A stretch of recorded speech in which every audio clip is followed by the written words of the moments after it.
il a des doutes.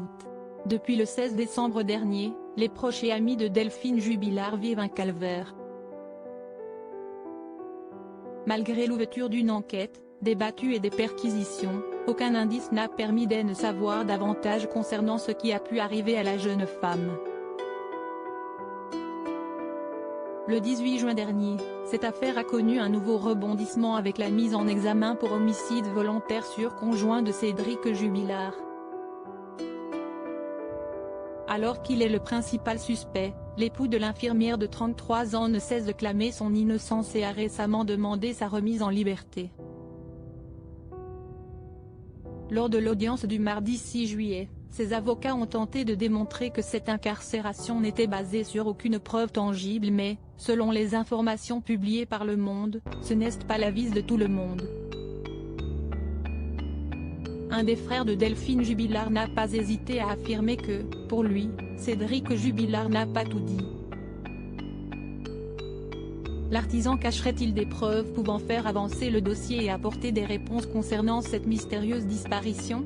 Alors qu'il continue de nier toute implication, Cédric Jubilard avait également indiqué sa conviction que Delphine est toujours en vie et qu'elle se trouverait en Espagne, avait avoué le procureur général. Une question subsiste donc, où est-il arrivé à Delphine Jubilard? Une disparition mystérieuse. Dans la nuit du 15 au 16 décembre 2020, l'infirmière de 33 ans est partie sans laisser de traces. Depuis, elle n'a donné aucun signe de vie et malgré que l'enquête continue et les recherches se poursuivent, l'avocat des proches de la jeune femme affirme, jeudi que maintenant la famille, les deux frères et la sœur, ont la conviction que Delphine est décédée. Il précise toutefois que tous luttent contre ce sentiment depuis 6 mois. Depuis le départ, l'hypothèse d'un départ volontaire a été niée par ses proches. Selon eux, Delphine Jubilard ne serait jamais partie sans ses enfants. Des propos à nouveau confirmés par 6 de ses amis lors du JT de TF1 ce jeudi 8 juillet. Je ne la vois pas partir à 4 heures du matin, en pleine nuit. En plus il pleuvait, a expliqué Amélie. Ce à quoi Meline a ensuite ajouté, elle avait peur du noir, il y avait un couvre-feu. Partir avec juste son téléphone et une doudoune et surtout, sans ses enfants? Si est-il improbable. De plus, selon leurs propos, la mise en examen de Cédric Jubilard n'a pas été une surprise puisque si est en toute transparence qu'elle le honte décrit comme étant quelqu'un de colérique, dur voire humiliant vis-à-vis de Delphine.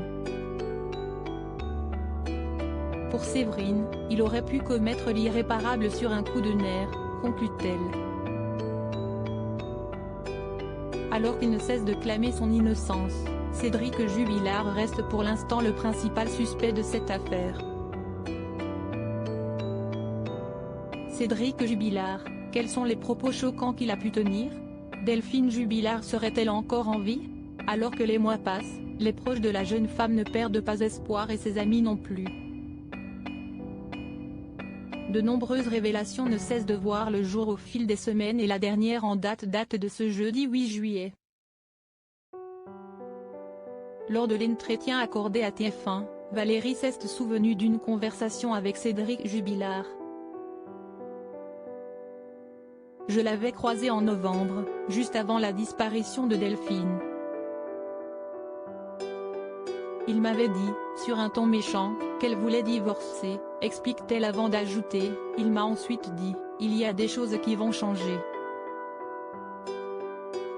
Elle veut divorcer, elle va voir ce qu'elle va avoir. Elle veut jouer à ça, on va jouer à ça. L'époux de la jeune femme aurait-il commis l'irréparable? Pour rappel, même s'il est toujours placé en détention, il reste présumé innocent des faits qui lui sont reprochés.